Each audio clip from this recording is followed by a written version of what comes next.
हे त्यांना नुसतं अटक करून उपयोग नाहीये, त्यांना पोलीस कस्टडी तर मिळेलच. ह्या पाचही जणांनी संगनमताने कट करून माझ्या मुलीला जे मारलेलं आहे, आत्महत्या नसून तिचा खूनच केलेला आहे.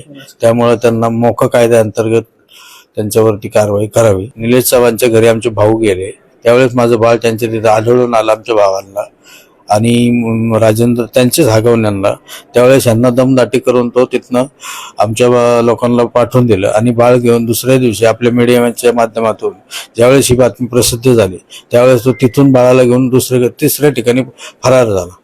हगवणे कुटुंबियांना अटक झालेली आहे आणि या कुटुंबियांना अटक झाल्यानंतर अनिल कासपडे यांची काय पहिली प्रतिक्रिया आहे, आतापर्यंत त्यांच्याबरोबर काय काय संघर्ष झाला या कुटुंबियांसोबत आणि काय लेकीसाठी बाबांनी जो संघर्ष केलेला आहे, आपल्यासोबत अनिल कासपडे सांगणार आहेत. हा सगळा प्रकार जेव्हा घडला आणि आता त्यांना अटक केली, काय तुमची आता पहिले? हे त्यांना नुसतं अटक करून उपयोग नाहीये, त्यांना पोलीस कस्टडी तर मिळेलच.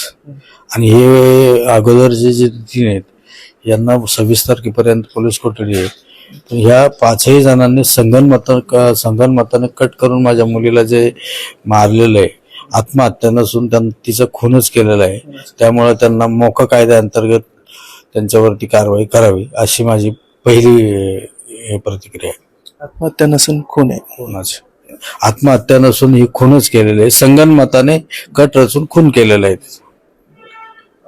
यामध्ये निलेश चव्हाण ह्याला देखील अटक केलेली आहे आर्मेट नुसार, पण पाहिजे तसे गुन्हे दाखल झाले नाही. निलेश चव्हाणला अटक केली असं तर अटक केलेली नाही, अजून गुन्हा दाखल केलेला आहे. पण हा निलेश चव्हाण यांचा ना रक्ताचा ना नात्याचा त्याचं काही रिलेशन नसताना हा कोण, हा त्रयस्थ गुंड माझ्या नातवाला घेऊन जाणार कोण? ज्या दिवशी मी निलेश चव्हाणच्या घरी आमचे भाऊ गेले त्यावेळेस माझं बाळ त्यांच्या तिथे आढळून आलं आमच्या भावांना आणि राजेंद्र त्यांचेच हागवण्यांना.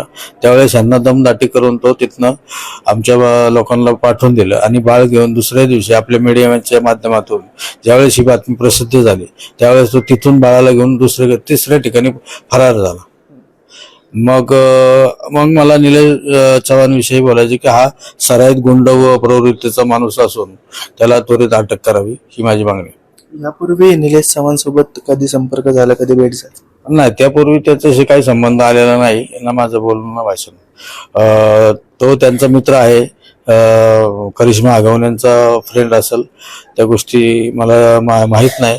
पण असं समोरासमोर असं बातचीत जस्ट असं त्यांच्या घरी मुलीच्या घरी गेल्यानंतर थोडे गप्पा होत्या, एवढेच ओळख. मुलीने कधी सांगितलं कधी या निलेश संदर्भात? नाही, मुलीने त्या संदर्भात काही सांगितलं नाही मला. गुन्हा दाखल व्हायला दिरंगाई झाली असं वाटतंय? गुन्हा दाखल व्हायला दिरंगाई झाली, यांना 2 मोकाट सुटलेले आरोपी पकडायलाच दिरंगाई झाली.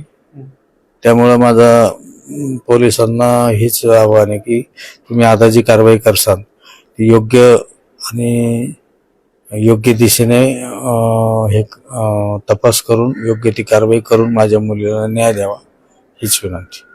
यापूर्वीही कारवाई करण्याची मागणी केली होती, मात्र त्यांच्याकडनं धमकावण्यात येत होतं. काय सांगण्यात येत होतं, कोणाची नावं घेतली होती त्यांनी? नाही, धमकावण्यात येत नव्हतं असं नाहीये. ते त्यांनी शशांक हगवण्यांनी माझ्या मुलीला मेसेज टाकलेला आहे की तुझ्या आईला, तुझ्या वडिलांना आणि तुझ्या दोन्ही भावांना मी पुढे मारून टाकेन तर समजणार नाही. ते मेसेजही माझ्याकडे आज उपलब्ध आहेत. कधी पाठवला हा मेसेज? काय ते नेमकी तारीख मी सांगू शकत नाही आणि मला माहित नाही. आता माझी मानसिकता तेवढी नाहीये. या सगळ्यानंतर दुःखाचा प्रसंग आहे, परंतु आता काही क्षणी आठवत फोन येतो. एक शेवटची प्रतिक्रिया की काय आता शेवटची मागणी? शेवटची मागणी एकच आहे की माझ्या मुलीला न्याय द्यावा हीच माझी विनंती आहे. न्याय कुठल्या स्वरूपात असावा? न्याय मोका कायद्याअंतर्गत त्यांच्यावरती कारवाई करावी, नाही तर त्यांना फाशीची शिक्षा द्यावी हीच माझी विनंती आहे.